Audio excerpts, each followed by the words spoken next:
जय सिया राम। आप सभी का कल्याण हो। माँ अन्नपूर्णा आप सभी पर कृपा बरसाए और घर घर में आपको खुशियां प्रदान करे। प्रिय भक्तों, आज हम ग्रह दोष, नजर दोष, हाय बद्दुआ जैसे इन सभी का उपाय लेकर आ रहे हैं आपके पास। हम आपके घर घर में ज्ञान पहुंचाना चाहते हैं जिससे आपके दुख सुख में तब्दील हो जाए।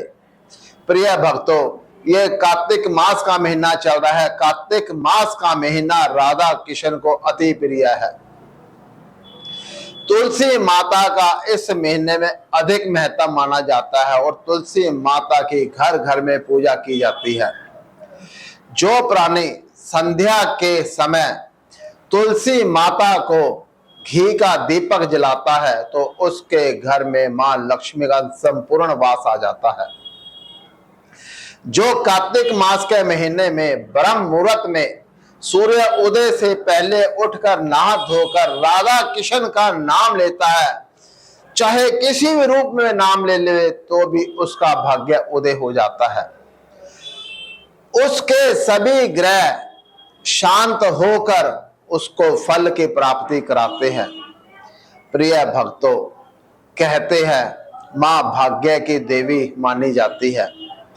जिस समय बच्चा गर्भ में आता है तो उस समय उसके पिछले जन्मों के कर्म के लाभ हानि के मुताबिक वो अपनी मां के गर्भ में आता है, तो उससे जितने भी बुरे ग्रहों के प्रकोप होते हैं वो सारे अमाउंट को खराब कर देते हैं। ये पर्वतों की वैल्यू है। यहाँ पर्वत माने जाते हैं, बृहस्पति पर्वत है, ये शनि पर्वत है, ये सूर्य पर्वत है, ये बुध पर्वत है। इसी प्रकार हमारे हाथ में और फेस के अंदर सभी ग्रहों का वास माना जाता है। अगर आप कोई भी स्त्री, चाहे वो गरीब है चाहे अमीर है, हर बच्चे के ऊपर बचपन से लेकर अवस्था, बाल अवस्था से लेकर पूरे जीवन के अंदर 4 दुख तो उसके संकट आते ही आते हैं, क्योंकि ये भाग्य रेखा है। इस भाग्य रेखा को पहले ये उंगल काटती है, फिर ये काटती है, फिर ये काटती है, ऐसे काटती है। इसके ऊपर कंटक रेखा बन जाती है। इस कंटक रेखा का समाधान सिर्फ मां उस समय में ही प्राप्त कर सकते, जिससे बच्चे को सिर्फ एहसास हो कि इसके ऊपर सिर्फ दुख आया है, ये नहीं दुखों की खान आई है, दुख आए और चला जावे।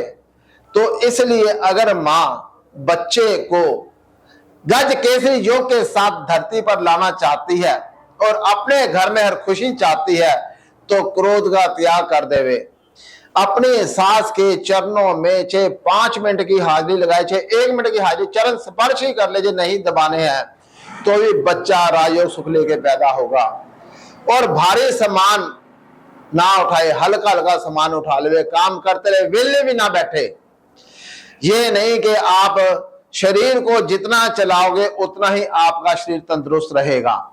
और आप सभी का जो ग्रहों का प्रकोप है, नजर का प्रकोप है, जैसी हाय बद्दुआ, इसी से शांत होना शुरू हो जाएगा। दोनों समय आप भक्ति करो, पूजा पाठ करो, घर में दीपक जलाओ, बड़ों का सम्मान करो, आदर से उनका सत्कार करो और अपने घर को स्वर्ग के समान बनाओ।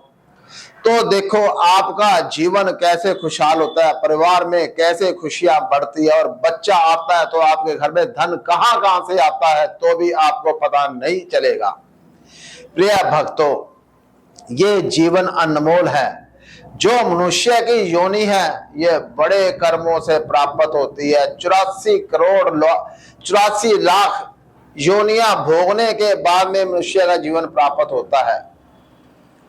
इसीलिए आपका कर्म क्या है, कीड़े मकोड़ों की तरह हम जिंदगी जीना बंद करें और एक मनुष्य जो एक ही जन्म में अपने 7 जन्म तक संवार सकता है और अपने परिवार को जो खुश रखेगा तो वो भगवान को किस तरह खुश रख सकता है।